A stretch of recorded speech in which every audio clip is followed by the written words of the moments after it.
एका बाजूला आपण पाहतोय निवडणुकीच्या आधी काय काय अफवा पसरवल्या होत्या. म्हणजे कोणी सिद्धिविनायकवर क्लेम केलेला आहे, कोणी कुठच्या मंदिरावर क्लेम केला, मग ह्या बोर्डाने क्लेम केला आणि त्या बोर्डाने क्लेम केला. पण सत्य परिस्थिती ही आहे की भाजपचं सरकार बनल्यानंतर, म्हणजे अजून काय बनतं त्यांचा अजून विस्तार व्हायचा आहे, पण ते झाल्यानंतर हिंदू मंदिरच पहिली धोक्यात येतात आणि त्याच्यात हे हनुमानाचं मंदिर होतं. असो, आज ते झाल्यानंतर दोन महत्वाच्या गोष्टी आपल्यासमोर मला मांडायच्या आहेत, मुंबईच्यासाठी महत्वाच्या आहेत, आपल्या सर्व नागरिकांसाठी महत्वाच्या आहेत. पहिली गोष्ट म्हणजे गेली 2 वर्ष आम्ही जे रस्त्याचा घोटाळा एक्सपोज करत आलेलो आहोत. आपल्याला आठवत असेल 2022 साली असेल, 2023 साली असेल आणि ह्या वर्षी देखील रस्त्याचा घोटाळा 6,000 कोटीचा आणि नंतर देखील 6,000 कोटीचा घोटाळा आम्ही इथेच पत्रकार परिषद घेऊन लोकांसमोर आणला, आपल्यासमोर आणला.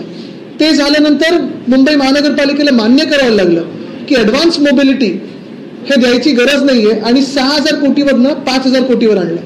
त्यावेळी देखील मी सांगत होतो की घटनाबाह्य मुख्यमंत्र्यांचा याच्यात हात आहे का, एकनाथ शिंदेचा याच्यात हात आहे का. जे 2 पालकमंत्री होते, मग केसरकर, जे मला माहित नाही त्यांनी घोटाळा केला की नाही, पण अनियमितता नक्की आहे आणि अकार्यक्षमता तर दिसलीच त्यांची.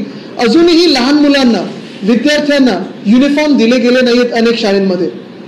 किती कार्यक्षम आहेत, मंत्री म्हणून कसं काम केलं सगळ्यांना माहिती आहे. तर ते आणि लोढा जे बिल्डर आहेत ह्यांचा ह्या घोटाळ्यात काही हात आहे का, अजूनही कुठेही स्पष्ट झालं नव्हतं किंवा सरकारकडून उत्तर आलं नव्हतं. पण गंमत अशी झाली आहे की मागच्या वर्षी आणि या वर्षी मी दोन्ही वर्षानंतर जेव्हा हे घोटाळे आपल्या माध्यमातून लोकांसमोर आणले, आत्ता कुठेतरी भाजप म्हणजे कॉन्ट्रॅक्टर्सना पैसे मिळाल्यानंतर रस्त्याची कामं घाणेरडी प्रकारे काही मला वाटतं 20-25% झाल्यानंतर भाजप बोलायला लागले मुंबईतली की आता या रस्त्यांवर SIT लावा. हेच मी गेले 2 वर्ष सांगत होतो की मुंबईचे जे रस्त्याचा घोटाळा चालू आहे एकनाथ शिंदेच्या देखरेखीत, खोके सरकारच्या देखरेखीत, तो घोटाळ्याची चौकशी करा. चला, आज तरी भाजपला जाग आलेली आहे. 2 वर्ष मी सांगतोय की हिंमत असेल तर या सरकारमधून बाहेर पडा. निवडणुका होऊन गेल्या, कॉन्ट्रॅक्टर्सना त्यांचे पैसे मिळाले, घोटाळा झाला. आज भाजप नुसतं काहीतरी दाखवायचं म्हणून सांगते की SIT चौकशी लावा.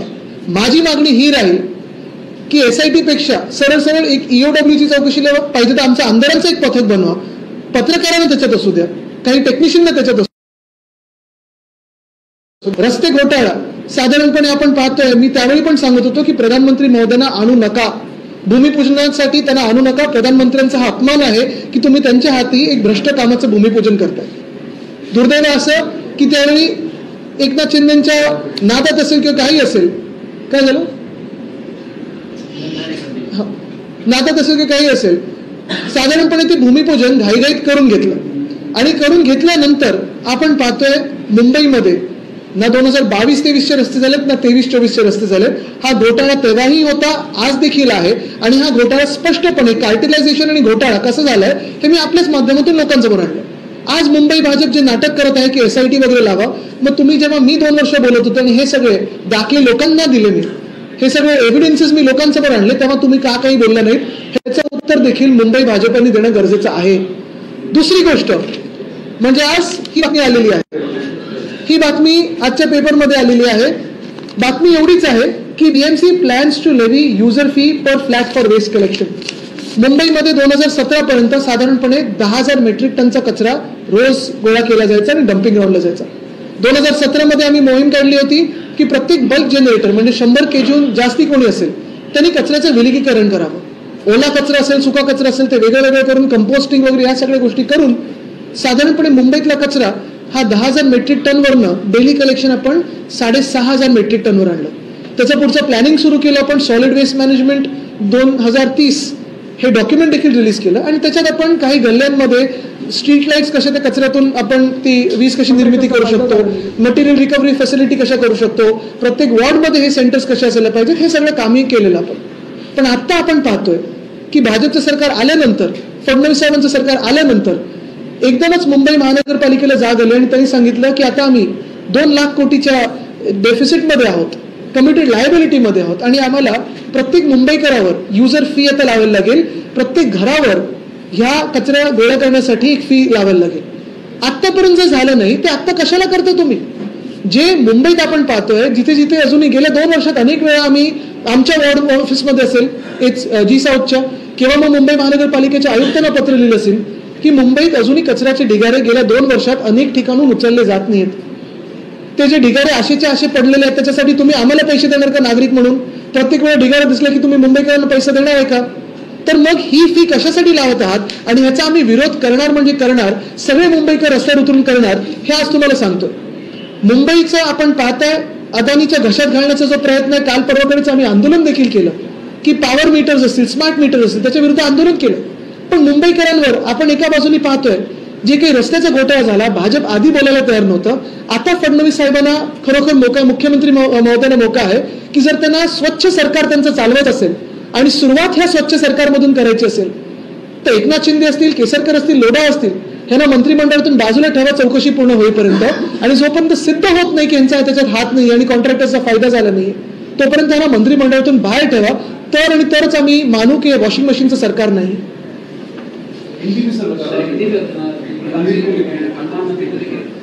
कल उद्धव बाळासाहेब ठाकरे जी ने पत्रकार परिषद के माध्यम से भाजपा का चुनावी हिंदुत्व एक्सपोज कर दिया. हम हिंदुओं का इस्तेमाल भाजपा सिर्फ चुनाव के लिए करते हैं और फिर उस समय जो फेक न्यूज का प्रोपेगेंडा शुरू करते हैं. कोई कहता है कि किसी बोर्ड का क्लेम सिद्धिविनायक मंदिर पे है, कोई जमीनें ले रहा है, कोई ये कर रहा है. लेकिन सही बात यही है कि अगर देश भर में देखें तो ज्यादा से ज्यादा हिंदू मंदिर और हिंदू जो खतरे में है वो भाजपा के राज्य में ही है. कल हमने जो एक्सपोज किया वो यही था कि भाजपा की ही केंद्रीय मंत्रालय, रेलवे मंत्रालय, केंद्र सरकार के जो रेलवे मंत्रालय है उनकी एक नोटिस आई थी 80 साल पुराने एक हनुमान मंदिर के. आज भी जो अगर आप देखें तो भाजपा के कई नेता जाके वहां नाटक करके आए हैं, कुछ आंदोलन करके आए हैं. अगर इतना ही हिम्मत हो तो जाओ, बांग्लादेश में जो हिंदू है वो बचाओ, लेकिन यहाँ जो फोन पे हो सकता है और जो आपने नोटिस भेजी है उसी के खिलाफ, आपके खुद के नोटिस के खिलाफ आप जाके आंदोलन करते हो, ये तो मजाक हुई.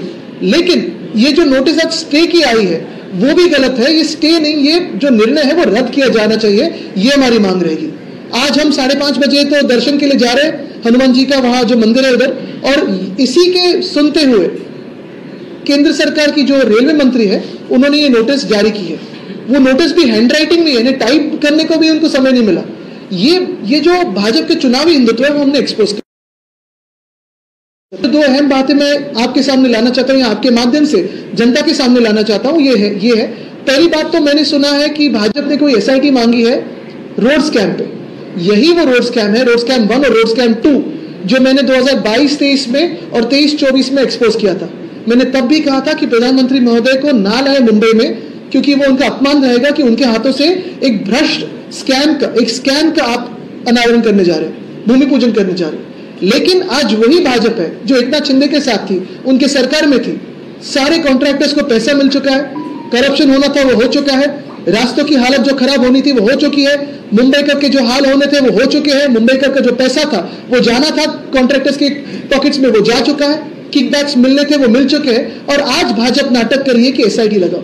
मेरा तो ये कहना है कि अगर फडणवीस साहब इस पे स्पष्ट बात करना चाहते हैं तो एकनाथ शिंदे को मंत्रालय में ना ले, केसरकर जो पालक मंत्री थे मुंबई के उनको मंत्रालय में ना ले, लोढ़ा जी जो पालक मंत्री थे उनको ना ले, क्योंकि ये जो पूरा स्कैम था, केसरकर जी और लोढ़ा जी का तो ऑफिस BMC में था.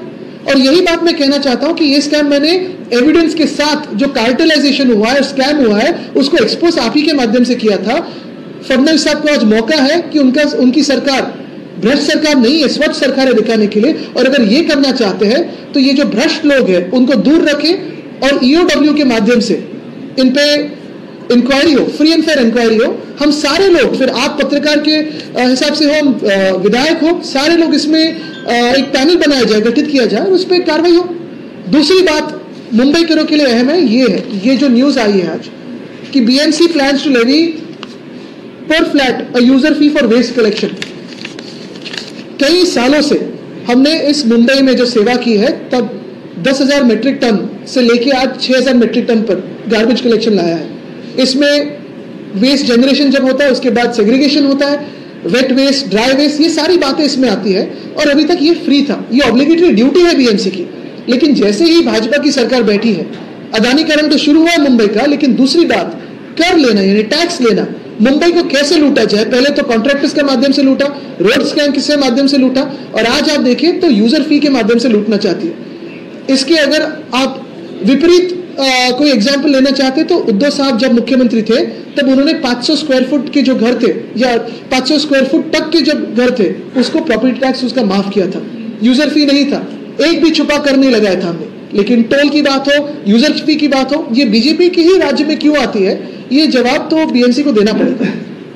तुम्ही म्हणतात की ज्या पद्धतीनं रस्त्यांच्या याच्यामध्ये 20 ते 25% कामं झाले, त्याच्यावर आशिष शेलारांनी एक आक्षेप घेतला आणि दुसरीकडे आताचे मुख्यमंत्री एकनाथ शिंदे हे सातत्यानं सांगतात की आम्ही मुंबईला चांगले रस्ते दिले। 2 वर्षात तर खड्डेमुक्त होणार होती मुंबई, उलट तुम्ही जाऊन कोपरी ब्रिज पहा, नवीन जो कोपरी ब्रिज बनवलाय तिथे खड्डे आलेत। म्हणजे एवढं सगळं थाटात उद्घाटन जे केलं त्या नवीन रस्त्यावर खड्डे पडलेत, 6-7 महिने झाले त्या कोपरी ब्रिजला, कोस्टल रोडला खड्डे पडायला लागले किंवा पॅचवर्क सुरू झालेलं आहे। म्हणजे एकनाथ शिंदेनी जिथे जिथे हात लावला तिथे एक एस्केलेशन झालं आणि घोटाळा झालाय हे स्पष्ट आहे। आणि हेच जर फडणवीस साहेबांना, मुख्यमंत्री महोदयांना, जे निवडणूक आयोगाचे मुख्यमंत्री आहेत, त्यांना जर दाखवायचं असेल की त्यांचं सरकार खरोखर स्वच्छ आहे तर त्यांना एकनाथ शिंदेना दूर ठेवावं लागेल। घोटाळ्याबाबत, रस्ते घोटाळ्याबाबत आरोप करत होतात, पत्रकार परिषदा घेत होतात, त्यावेळेस भाजप जे आहे ते एकनाथ शिंदेना भाजप पाठिंबा देत होती, भाजप त्या सरकारमध्ये होती आणि भाजप गप्प बसली होती। आता कदाचित निवडणुका येत आहेत म्हणून भाजपने हा विषय घेतला किंवा त्यांचे डोळे आता उघडले असतील। जे काही असेल मी चांगले संकेत समजतो आणि फडणवीस साहेबांनी चौकशी लावावी की तत्कालीन मुख्यमंत्र्यांनी, तत्कालीन म्युनिसिपल कमिशनरनी, तत्कालीन दोन्ही पालकमंत्र्यांनी ह्याच्यात घोटाळा किंवा अनियमितता काही हात आहे का ह्याच्यात हे त्यांनी पाहावं। मुंबई महापालिका आयुक्तांना पत्रव्यवहार केले होते, अनेक प्रकारचे उघड सुद्धा हो, मला उत्तर पण ट्विटरवरच यायची बीएमसीची की सीसीटीव्ही लावणार आणि अमुक करणार, तर मग काही झालं तर काही नाही।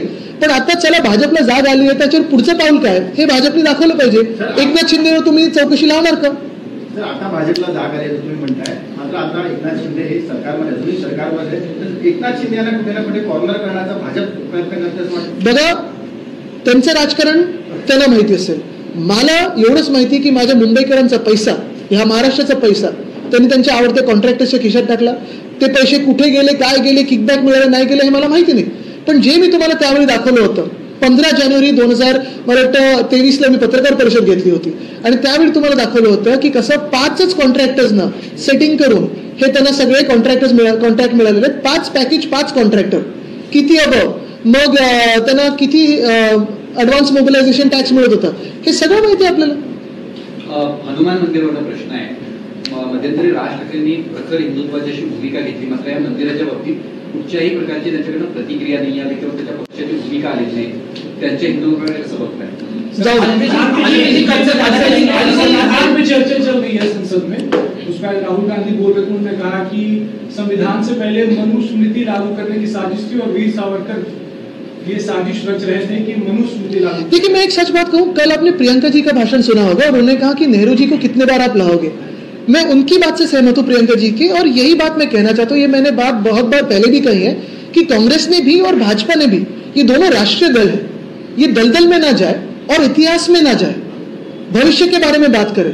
आज कितनी बार आप नेहरू जी या सावरकर जी को दोष देते रहोगे, कितनी बार उनको अपनी राजनीति में खींचते रहोगे, कितनी बार आप 50 साल पहले क्या हुआ, 100 साल पहले क्या हुआ, इसमें जीते रहोगे। आज हमें बात जो करनी है वो युवाओं की बात करनी है, वो आज बात करनी है जिसको आज रोजगार नहीं है, आज महंगाई जिसको सहन नहीं होती उसकी बात करनी है। देश में आज अगर आप देखें तो बहुत सारे विषय हैं। इतिहास मुझे भी पसंद है, लेकिन राजनीति और इतिहास नहीं हो सकता। आप इतिहास क्या बनाना चाहते हो, इस पे बात हो, भविष्य पे बात हो।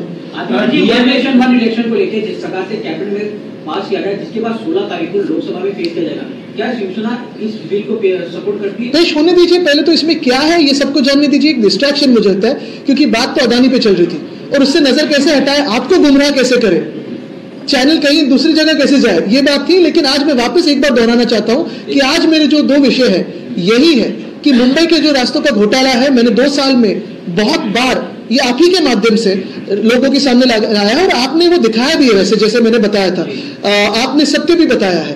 और यही बात मैं दोहराना चाहता हूं कि आज भाजपा को जो नींद उनकी खुल गई है, तो इस पे आगे क्या करना चाहते हैं वो भी बताएं। आज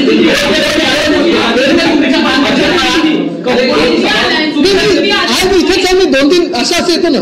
तुमच्या काळात कंपोस्टिंग आणि बायोगॅससाठी तुम्ही भूमिका पुढे घेतली, पण जे कंपोस्ट तयार होत होतं ते त्या सोसायट्यांना वापरता येत नव्हतं, म्हणून ते पूर्ण डम्पिंगला जात होतं, डम्पिंग भुसभुशीत झाला। हा एक मुद्दा। दुसरा मुद्दा म्हणजे कांजूरमार्ग आपण जो प्रकल्प केला, आता ही संपूर्ण वाद जो आहे तो कांजूरमार्गच्या रस्त्यावर पर्यंत येताना पाहायला मिळतो। मग त्याच्यावर नेमका बघा, जिथे डम्पिंग ग्राउंड असतं तिथे वास येतो। आणि मुख्य गोष्ट ही आहे की कंपोस्टिंग अनेक सोसायटीनी सक्सेसफुली करून पण दाखवलं। त्याच्यात वेगवेगळ्या खात्यांमध्ये ते जायला लागलं, सरकारने घ्यायला लागलं, पर्यावरण खातं घ्यायला लागलं. ह्या सगळ्या गोष्टी आहेत, ह्या प्रक्रियेच्या गोष्टी आहेत. पण तुम्ही एक काहीतरी गोष्ट होत नाही म्हणून लगेच त्याच्यावर कर लावायचा आणि मुंबईकरांवर जो काही अनेक छोट्या बिल्डिंग जिथे कंपोस्टिंग होऊ शकत नाही पण त्यांच्यावर तुम्ही लगेच कर लावणार का? म्हणजे उद्धव साहेबांनी एका बाजूला तुम्ही पाहताय 500 स्क्वेअर फुटापर्यंत जी घरं होती तो प्रॉपर्टी टॅक्स आपण माफ केला. कोस्टल रोड जो आपण बनवत होतो, उद्धव साहेबांचं स्वप्न, उद्धव साहेबांचा प्रोजेक्ट, त्याच्यावर टोल लावला नाही. एकनाथ शिंदे जिथे बनवतात तिथे 4 टोल आहेत बाय द वे. मुंबईत कुठचाही छुपा कर लावला नाही. BSTचं भाडं आम्ही वाढवलं नाही. शिक्षण मोफत देतोय, हेल्थ केअर मोफत आहे, आरोग्य सेवा मोफत आहे. हे सगळं होत असताना दुसऱ्या बाजूला लगेच बसेसचा आकडा कमी करा, कर वाढवा, टोल लावा, ह्या सगळ्या गोष्टी ज्या आहेत हे भाजपचं सरकार आल्यानंतर का व्हायला लागतं मुंबईकरांवर? अदानी का डोक्यावर बसतात आमच्या? लोकसभा में ममता बनर्जी और राहुल गांधी के बीच में कहीं ना कहीं टसल देखने को मिलती है because of the leadership for India alliance. How do you think, because earlier Uddhav Thakkare was also suggested, do you think that there is a need of change in leadership for India? मुझे लगता है कि ये बात अभी कहीं ऐसे दिख रही नहीं, मुझे कोई टसल नहीं दिख रहा है. मुझे लगता है सब साथ में हम काम कर रहे हैं. हर एक का कोई अलग अलग तरीका होता है काम करने का और लीडरशिप का वो करते रहे. लोकसभा में कि 2 नेशन थियरी जो है वो जिन्ना नहीं लाए थे, वो वीर सावरकर जी लाए थे. देखिए, मैं वापस आपको यही बात दोहराना चाहता हूँ जो मैंने पहले भी कही कि आज जो संविधान पे बात हो रही है वो हमारे भविष्य के लिए होनी चाहिए, आज के वर्तमान के लिए होनी चाहिए. आज में जियो, कल कैसे जिएंगे वैसे उस पर बात करो. क्योंकि आज संविधान अगर धोखे में है तो हमारे महाराष्ट्र में था. संविधान का अपमान जहाँ हुआ है वो महाराष्ट्र में हुआ था. जो राहुल नार्वेकर जी उन्होंने संविधान का अपमान करके एक गुट को लेजिटिमाइज किया था. तो उस पर बात हो. 50 साल पहले, 60 साल पहले, 100 साल पहले, 1000 साल पहले उस पर कोई जाने की कोई जरूरत नहीं है. ना भाजपा को है, ना कांग्रेस को है, ना किसी दल को. मी तुम्हाला स्पष्ट गोष्ट सांगतो. एक पहिली गोष्ट म्हणजे काँग्रेस असेल किंवा भाजप असेल, दोन्ही मोठे पक्ष आहेत, राष्ट्रीय पक्ष आहेत. दोघांना मतं मिळाले आहेत, ते भविष्यासाठी मिळालेली आहेत आणि वर्तमान काळासाठी मिळालेली आहेत. आज महाराष्ट्रातले किंवा देशातले महिला असतील, तरुण असतील, वयस्कर असतील, कामावर जाणारी लोक असतील किंवा बेरोजगार असतील, हे सगळे त्यांच्या प्रश्नाबद्दल काय आपण संसदेत प्रश्न उचलणार आहोत, कसं सोडवणार आहोत, एकत्र बसून तुम्ही कसे विषय मांडताय ह्याच्यावर उत्तर मागत आहेत. 50 वर्षापूर्वी काय झालं, 100 वर्षापूर्वी काय झालं, नेहरूंनी काय केलं आणि सावरकरांनी काय केलं, मला वाटतं ह्याच्यात न जाता आज आपण आजच्या तरुणांना रोजगार कसा देणार, रोजीरोटी कशी देणार ह्याच्यावर बोलूया. मी परत एकदा let me bring you back to my 2 points, most important points, which I don't think I've spoken in English. Marathi ho gaya, Hindi ho gaya. The first point is this, that today I've read this news about the BMC levying a user fee for waste collection in Mumbai. This is highly unfair. Mumbaikars pay the maximum tax in the country.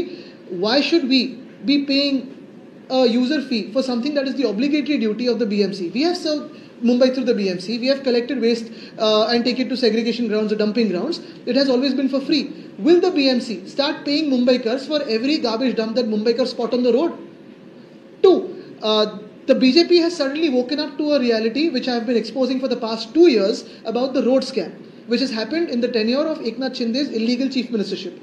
Back then, for both the years, I was exposing it, obviously all of it through you all, through the media, and you also showed it as it's supposed to be shown in a true and fair manner. I had exposed the road scam 1 and road scam 2, and I had asked the BJP to withdraw its support to Eknath Shinde's government. Now my question is, will Fadnavis ji, will the current CM of Maharashtra start an inquiry which includes the then illegal chief minister of Maharashtra and the 2 guardian ministers? Because even if they are or they are not in the scam, that has to come out truly in front of the people. अभी मेरा एक और सवाल है. जिस प्रकार से आप बात करें कि जहाँ जहाँ बीजेपी की राज्यवाद तो मंदिर खतरे में, वहीं केंद्र मंत्री संविधान को लेकर दिल्ली में चर्चा हो रही थी. तो किरण रिजिजू ने कहा है कि भारत में अगर कहीं भी कुछ मुसलमानों के साथ होता है, माइनॉरिटी के साथ होता है, तो सबसे ज्यादा सेफ जगह इंडिया है. तो क्या उनके बयान सबसे ज्यादा सेफ माइनॉरिटी के लिए सबसे ज्यादा सेफ जगह इंडिया है? तो बिल्कुल, क्योंकि अभी भाजपा ही कहने लगी है कि हिंदू खतरे में है. तो जब भाजपा नहीं थी तो हिंदू खतरे में नहीं था. और यही बात मैं कहना चाहता हूं कि देखिए, बांग्लादेश की बात हो या रोहिंग्या की बात हो या कोई भी बात हो, इस पे राजनीति करती है वो भाजपा करती है. आज देश की जो सीमाएं हैं उसका नियंत्रण कौन करता है? तो भाजपा की केंद्र सरकार करती है. जिम्मेदारी उनकी है. कल मुझे लगता है अरविंद जी ने भी एक्सपोज किया है एक कॉन्क्लेव में कि कैसे हरदीप जी ने ही रोहिंग्या को बसाया है दिल्ली में. ये बातें सारी है और इस बातों को हम आपके माध्यम से जनता के सामने लाते रहेंगे.